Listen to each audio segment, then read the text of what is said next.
श्री गणेशाय नमः।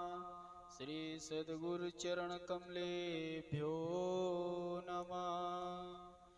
मंगल भवन अमंगल हारी, द्रवंसु दशरथ अजिर बिहारी। सभी देवताओं की वाणी सुनकर के भगवान प्रसन्न हो गए और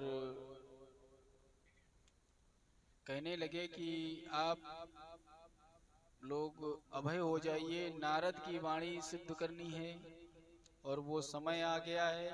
कश्यप और अदिति ने भी बहुत बड़ा तप किया था, इसलिए मैं पहले उनको वर दे चुका हूँ। इस समय वे महाराज दशरथ और कौशल्या जी के स्वरूप में। पृथ्वी मेरी प्यारी पृथ्वी, मैं तेरा ताप मिटाता हूँ। दशरथ के यहाँ राम बनकर मैं शीघ्र अवध में आता हूँ। ब्रह्मा ने कहा बधाई है, भगवान अवध में आते हैं। सुर बोले उनकी सेवा में हम बानर बनकर जाते हैं। उसी समय भगवान की योग माया जनक जी के घर में सीता जी के रूप में प्रकट होने का जो है उद्यम होने लगा। राम कथा से सभी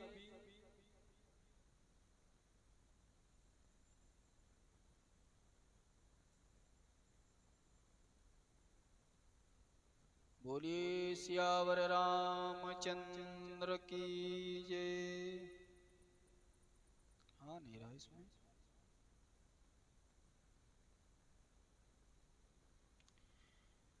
बोलिए वृंदावन बिहारी लाल की जय, हनुमंत लाल की जय।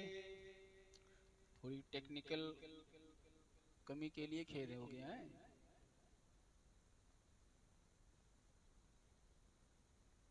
ओके।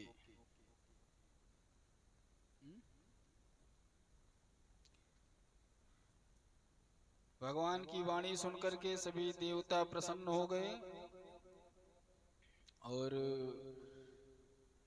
सभी देवता लोग बानर बनकर पृथ्वी पर आ गए। इसलिए रामचरितमानस के जितने भी पात्र हैं बानर वालू सब देव हैं। रामायण सुनना चाहिए, रामायण कहना चाहिए, रामायण करना चाहिए। हमें निज धर्म पर चलना, हमें निज धर्म पर चलना सिखाती रोज रामायण। हमें निज धर्म पर चलना सिखाती रोज रामायण। सदा शुभ आचरण करना, सदा शुभ आचरण करना सिखाती रोज रामायण। जिन्हें संसार सागर से, जिन्हें संसार सागर से उतर कर पार जाना है। जिन्हें संसार सागर से उतर कर पार जाना है। उन्हें सुख के किनारे पर लगाती रोज रामायण। हमें निज आचरण करना सिखाती रोज रामायण। कहीं विष्णु की बब्बी झांकी, कहीं छवि विष्णु की बाकी, कहीं शंकर की छवि झांकी, कहीं छवि विष्णु की बाकी कहीं शंकर की छवि झांकी। हृदय आनंद झूले पर, हृदय आनंद झूले पर झुलाती रोज रामायण। हृदय आनंद झूले पर झुलाती रोज रामायण। सरल कविता की कुंजों में, सरल कविता के कुंजों में बना मंदिर है हिंदी का। सरल कविता की कुंजों में बना मंदिर है हिंदी का। जहाँ प्रभु प्रेम का दर्शन, जहाँ प्रेम का दर्शन कराती रोज रामायण।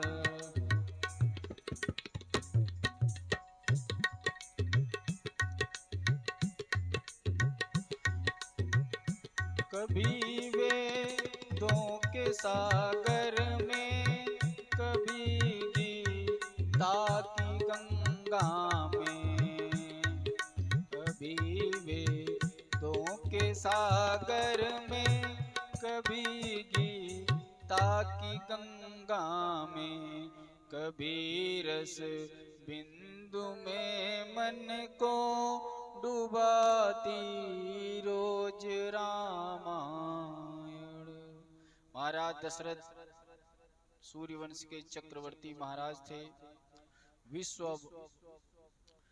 विवस्वान सूर्य की पत्नी संज्ञा के श्राद्ध देवमनु हुए और इनका दूसरा नाम वैवस्वत था। वैवस्वत की पत्नी श्रद्धा के 10 पुत्र हुए थे। इक्ष्वाकु, नृग, शर्याति, दिष्ट, दृष्ट, करुष, नरिसेंत, प्रसग्र, नभग और कवि। ये सूर्य वंश यहीं से चालू हुआ, इसीलिए क्योंकि सूर्य के पुत्र थे। यहीं से जो उनका खानदान है वो सूर्य से निकला था, तो ये सूर्यवंशी कहे जाते थे श्री राम।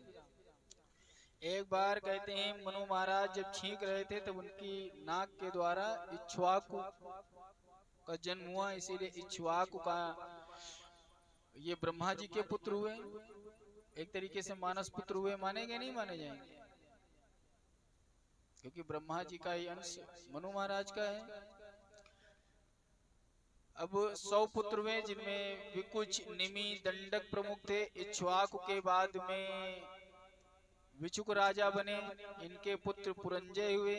पुरंजय का अनेना, पृथु, विश्वरंध्री के चंद्र और युवनाश हुए।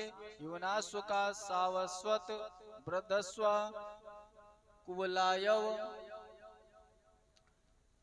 और दृणांच, हर्यस्व, निकुंभ, निकुंभ के वर्ण्याश्व, कृशाग्व, सेनजीत, युवनाश्व। मानधाता के 3 पुत्र थे, पुककुत्स, अम्बरीश और मुचकुंद, और इनकी 50 कन्याएं थी। पुरुकुत्स के त्रयोदस्यु, अनरण्य, हर्यस्व, अरुण, त्रिबंधन, सत्यव्रत, और यही आखिरी में सत्यव्रत कौन थे?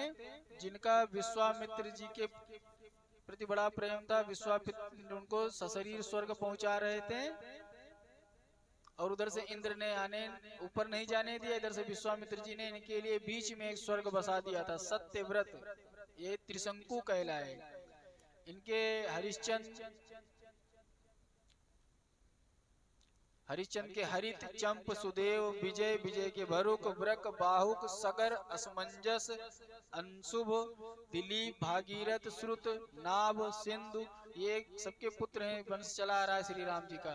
दीप, अयुतायु, ऋतुपर्ण, सर्वकाम, सुदास, अस्मक, मूलका, दशरथ, एडविड, विश्वा, खटवांग।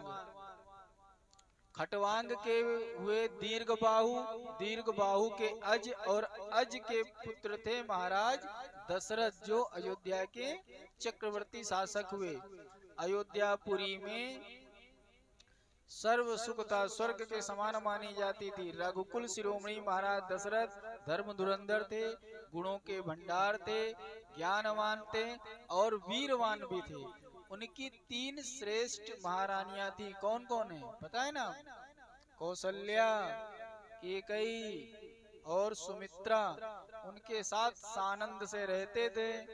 महाराज एक बार नहाने धोने के बाद में शीशे के समक्ष खड़े हुए और अपना मुख देखा, तो देखा कि राजपाट सब करते करते बहुत दिन बीत गया है, हमारे बाद इस राज्य का क्या होगा।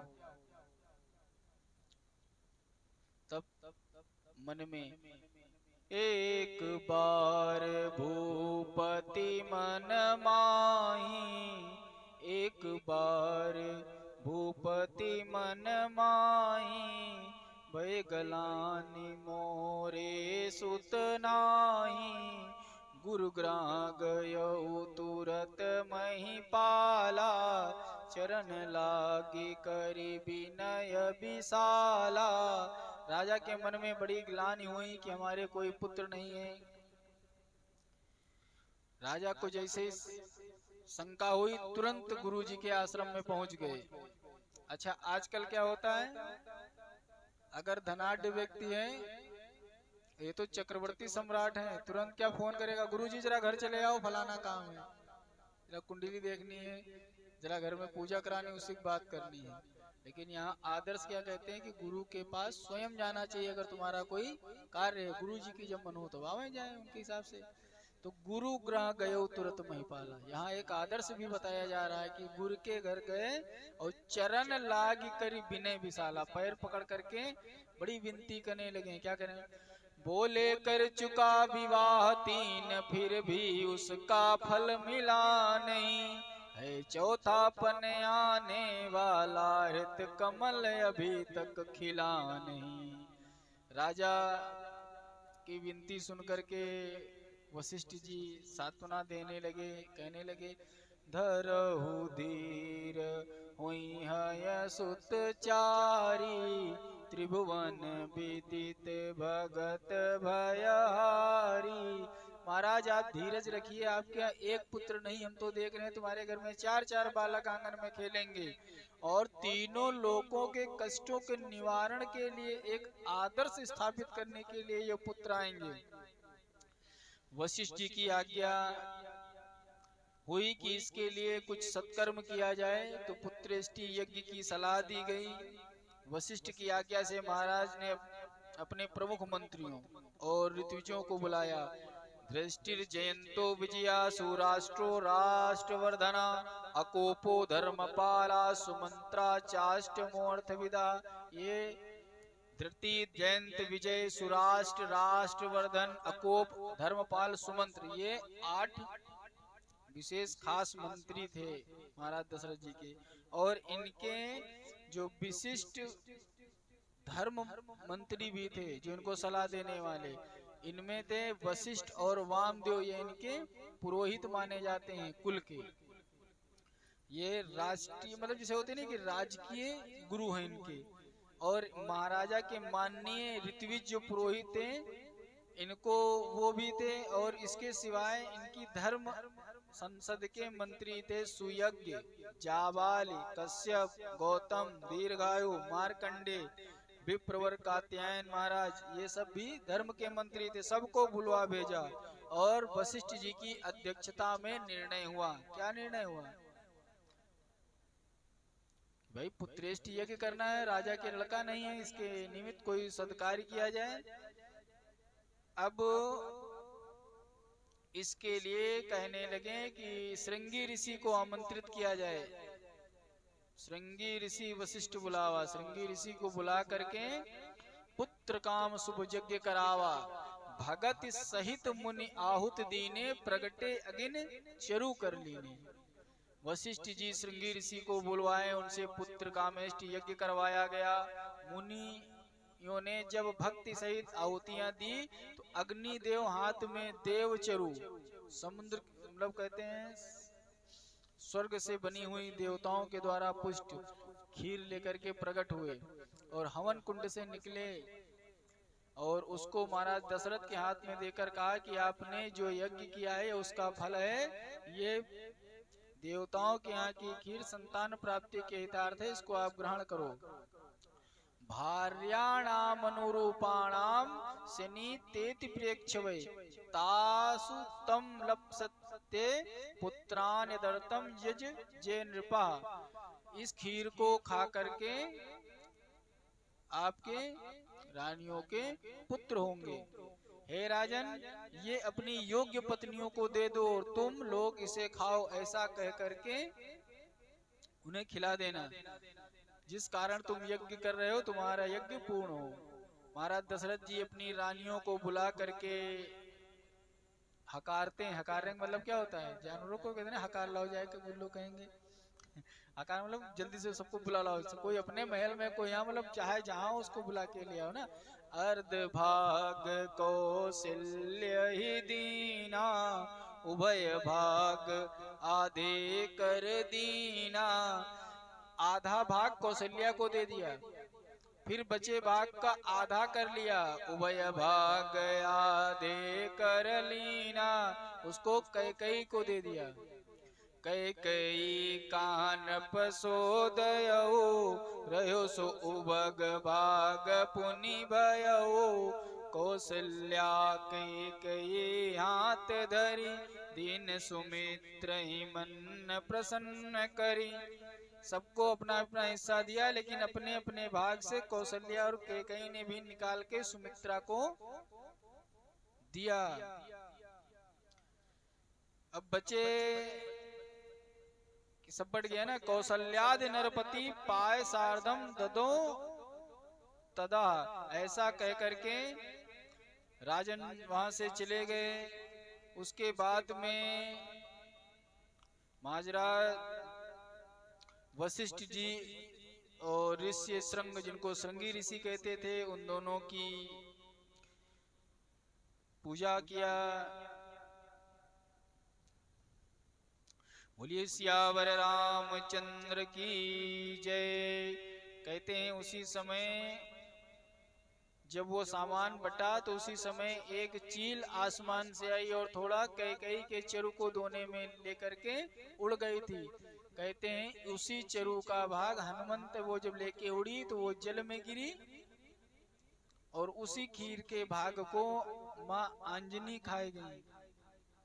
तो उनसे हनुमंत लाल जी का जन्म हुआ था उसी भाग से। आध्यात्म रामायण में ऐसा वर्णन किया गया है।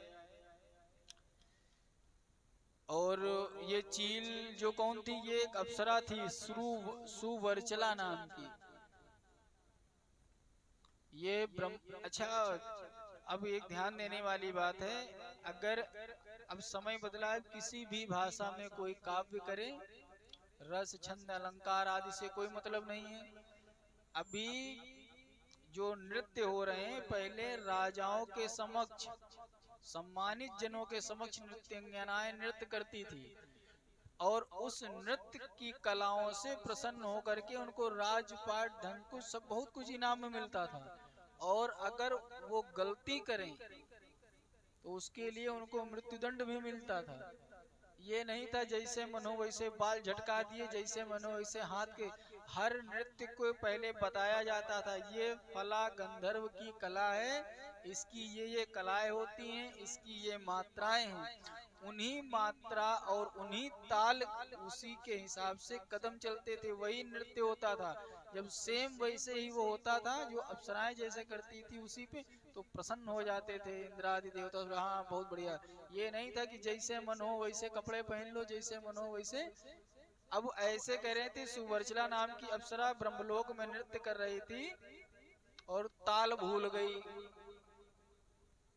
ब्रह्मा जी नाराज हो गए, जाओ चील हो जाओ, जाओ इधर उधर टपक रही हो, चिल आरती ना उलट रही हो। तो चील होने का हंसने लगे ब्रह्मा जी। सब लोग कहने प्रभु क्षमा करो, तो बोले जाओ जब भगवान जन्म लेंगे तो उसी समय एक हिस्सा पहुंचाना होगा, वो पहुंचा दोगी, तुम्हारा काम खत्म हो जाएगा।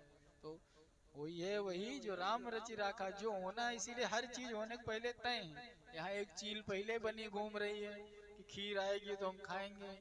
यहाँ राम जी का जन्म नहीं हुआ, सबरी मैया वहाँ पहले से इंतजार कर रही हैं। अभी श्री राम जी बन नहीं गए हैं, पैदा नहीं हुए, हनुमंत जी की उधर व्यवस्था हो गई पहले से। तो भगवान हर चीज किए रहते हैं, इसलिए भगवान की शरण में रहिए।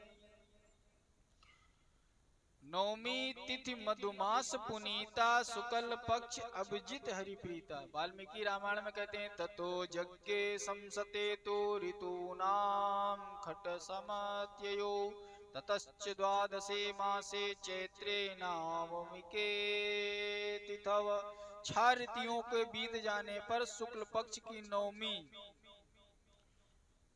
तिथि पुनर्वसु नाम का नक्षत्र था, और कर्क लग्न में कौशल्या देवी ने दिव्य लक्षणों से युक्त सर्वलोक वंदित जगदीश श्री राम जी का जन्म दिया।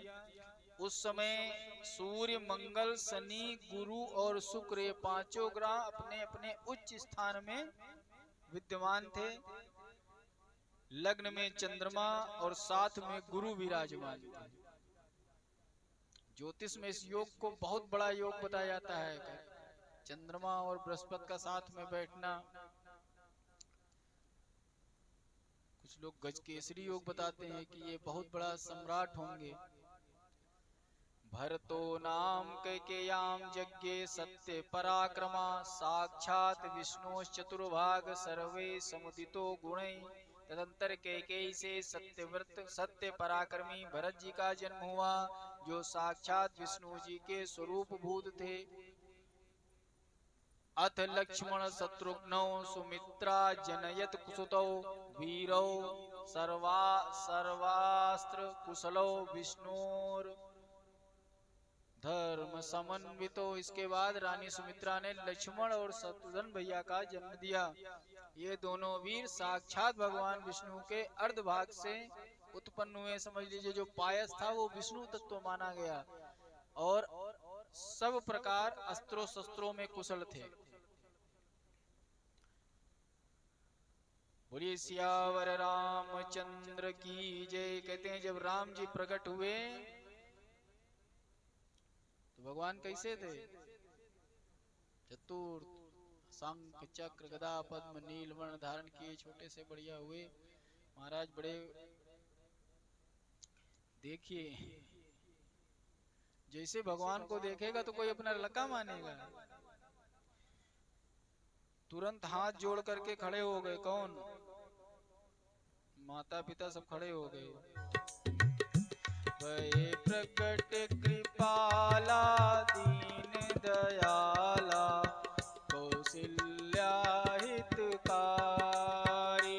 वै प्रकट कृपाला दीन दयाला, कौशल्या हितकारी।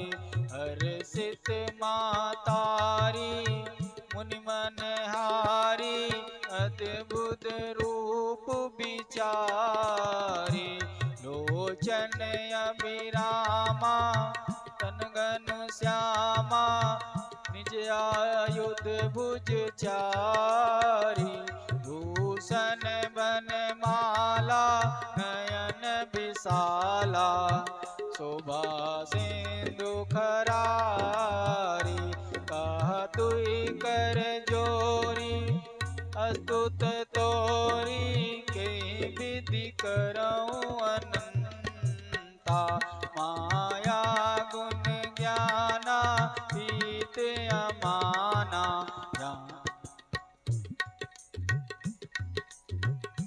माया गुण ज्ञाना हित अमाना। वेद पुराण बनंता, करुणा सुख सागर सब गुण आगर। जय गावई प्रिय संता, सो मम हित लागी जन अनुरागी। प्रकट भयो श्री ब्रह्मांड निकाया निर्मित माया, रोम रोम प्रतिवेद कहें मम और शोभासी या उपहासी, सुनत धीर मत धीर न रहे, उपजा जब ज्ञाना उपजा जब ज्ञाना प्रभु मुस्काना, चरित बहुत विध कीन चय, कही कथा सुहाई मात बुझाई, यही प्रकार सुत प्रेम लय, माता पुनि बोली सोमति डोली, तजऊ तात रूपा, की जय शिशुलीला अति प्रिय शीला, या सुख परम अनूपा, सुनी बचन सुजाना रोदन ठाना, होई बालक सुरभूपा, ए चरित जे गावई हरि पद पावई, जे चरित जे गावई हरि पद पावई, तेन परई भवकूपा, विप्रधेनु सुर संत हित लीन मनुज अवतार, निज इच्छा निर्मित तनु माया गुण गोपार, सियावर रामचंद्र की जय। आज की कथा को यहीं विराम देते हैं। भगवान का जन्म हो चुका है, नगर में खुशी की लहर फैली है, बधाई आदि उत्सव कल मनाया जाएगा। भाग में